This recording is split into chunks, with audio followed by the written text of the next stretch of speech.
Bonsoir à toutes et à tous, nous sommes ravis de vous accueillir ici au golf de Saint-Donat pour un point actu particulier. Michel Benedetti, le propriétaire du golf de Saint-Donat, nous a rejoint puisque ce soir c'est la soirée des 30 ans du golf. Bonsoir Monsieur Benedetti, merci de nous recevoir, c'est forcément un moment particulier pour vous, j'imagine. Disons que c'est une longue histoire qui continue sur le golf de Montsartou et Grasse, à cheval sur les deux. Et franchement, il y a beaucoup d'émotions ce soir. J'imagine. Alors, vous êtes un peu un recordman de la création de parcours de golf dans le monde. Près de 200 parcours à votre actif, c'est ça ? Oui, disons que j'étais un des premiers en Europe, sinon le premier, à me lancer dans la construction du parcours de golf. Ça m'avait passionné. C'était quelque chose de plus vivant et plus intéressant que de fabriquer des routes qui sont toujours faites de la même façon, au même endroit, au même moment, et avec les mêmes normes et tout ça. Et bon, il y avait une partie créativité dans le métier de constructeur de parcours de golf, un métier qui n'était pas connu. Et j'ai eu la chance de démarrer, ce qui m'a aidé à démarrer, avec un architecte américain qui était renommé dans le monde entier. Moi, je ne savais même pas qu'il existait. Je ne savais même pas qu'il existait un architecte de golf à l'époque, M. Robert Trent Jones, qui était une star mondialement connue. Et j'ai eu la chance de faire un parcours avec lui, on s'est très bien entendu. Et c'est lui qui m'a dit « Mais Michel, je ne comprends pas pourquoi tu ne continues pas à construire des parcours de golf avec moi ». Et finalement, il m'a entraîné à l'étranger, alors que je n'étais pas parti pour ça du tout. Voilà. Et Robert Trent Jones, alors avec son fils aussi, Robert Trent Jones Jr., qui ont construit énormément de parcours dans le monde, également certains en France, on peut peut-être les citer aussi, certains parcours que vous avez construits. On a fait pas mal de parcours avec lui, on a fait Grenoble notamment, avec Robert Trent Jones Jr., avec son père, j'en ai fait une bonne douzaine, un peu Le partout. country club de Bossé aussi, il me semble, non ? Comment ? Bossé aussi, il me semble, non ? Bossé, c'est avec le fils, c'était le premier que j'ai fait avec le fils, que je ne connaissais pas. Mais quand père et fils, de temps en temps, ils arrivaient à discuter à l'américaine, puis ils étaient jaloux les uns des autres. Et grâce à ça, je me suis retrouvé un jour à construire le golf de Bossé. Et ils voulaient absolument quelqu'un qui ait l'habitude, parce qu'ils savaient comment ça se passait. Et donc j'ai continué avec le fils et le père en même temps. Donc ça a créé quelques tensions par moments, parce qu'ils étaient jaloux l'un de l'autre. Et moi j'étais au milieu, je faisais le sandwich. Mais bon, les personnages, vraiment en couleur. Monsieur Benedetti, on en revient à ce parcours de Saint-Donat. Pourquoi Saint-Donat ? Pourquoi avez-vous voulu vous installer un peu définitivement ici sur ce parcours de Saint-Donat ? Pourquoi je suis arrivé à Saint-Donat et comment ? À l'époque, j'ai travaillé, quand j'ai fait le parcours de Bossé justement, c'était un promoteur de Dubaï déjà à l'époque, qui a fait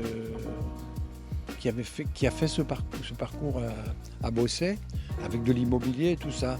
Et bon, on avait sympathisé avec lui et son équipe. Il avait deux collaborateurs très brillants, un Australien et un Sud-Africain. On s'est bien entendu et c'est eux qui m'ont dit « Mais finalement, si tu ne peux pas nous trouver des terrains, parce que nous, on a l'intention de continuer, faire des parcours. Toi, tu feras les parcours, on s'occupe de tout. » Voilà. Donc je suis parti avec eux. Le premier parcours que j'ai essayé de faire, c'est un parcours au nord de Lyon. Où c'est moi qui les avais emmenés. J'en ai visité plusieurs et j'avais entendu parler du domaine de Saint-Donat où quelqu'un cherchait à vouloir faire quelque chose. Donc je suis venu ici. Pour la première fois, j'ai rencontré Gilles Sima, qui est devenu un copain. Et lui me relançait de temps à autre en disant, et je l'avais dit, j'essaierai de te trouver quelqu'un si eux ne veulent pas le faire. Et eux ne voulaient pas le faire parce qu'à l'époque, il n'y avait pas de château. Il n'y avait pas de golf à l'époque s'il n'y avait pas un château. Bon. Et donc là, voilà, ça ne leur plaisait pas parce qu'il n'y avait pas de château.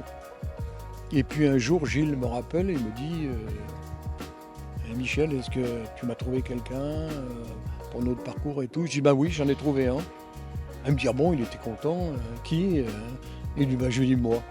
J'ai parce que j'en ai marre de promener mes clients à droite à gauche.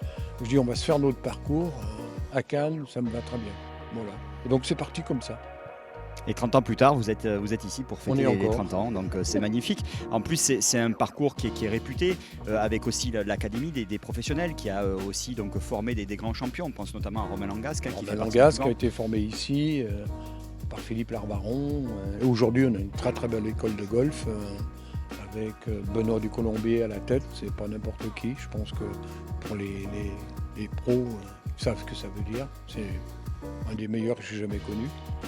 Sinon, à l'échelon mondial, j'en ai quand même pas mal, que ce soit au niveau américain surtout.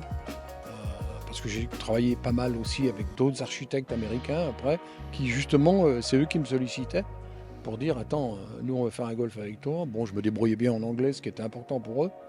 Mais surtout que c'était des Américains, c'est pas des Anglais. Ils ont encore une façon de faire, moi qui me convenait bien finalement. Et donc j'ai été amené à aller dans le monde entier et faire des parcours de golf à droite à gauche. Voilà.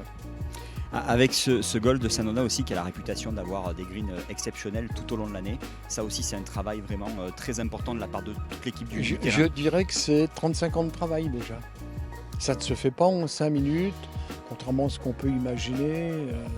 C'est un travail long, méticuleux, et surtout dans un climat comme ici qui est quand même un climat difficile. On est dans le sud de la France, on a des températures qui sont extrêmes en plein été, de l'humidité, on a tout ce qu'il faut, tous les ingrédients pour créer des difficultés pour les gazons. Voilà. Un dernier mot, Monsieur Benedetti, quel est votre meilleur souvenir peut-être de ces 30 dernières années ici à Saint-Donat? S'il y en a un à retenir?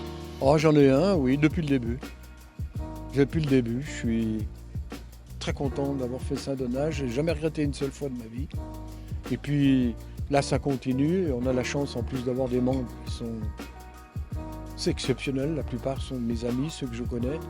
Et franchement, une qualité. On voulait à l'époque, moi je voulais pas démocratiser le golf, parce que c'est des grands mots, mais le golf avait une connotation un peu terrible, un peu élitiste, m'as-tu vu et tout.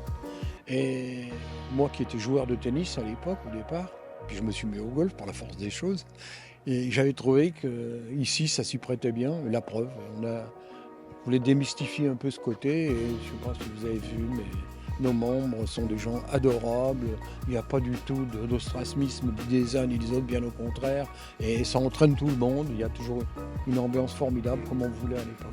Oui, avec cette belle soirée qui ne fait que débuter. Voilà, et la soirée ne fait que débuter, et on va aller en profiter avec tous nos amis golfeurs. Merci beaucoup Monsieur Benedetti pour donc ce témoignage, et à très bientôt. À bientôt. Merci, bonne soirée à vous.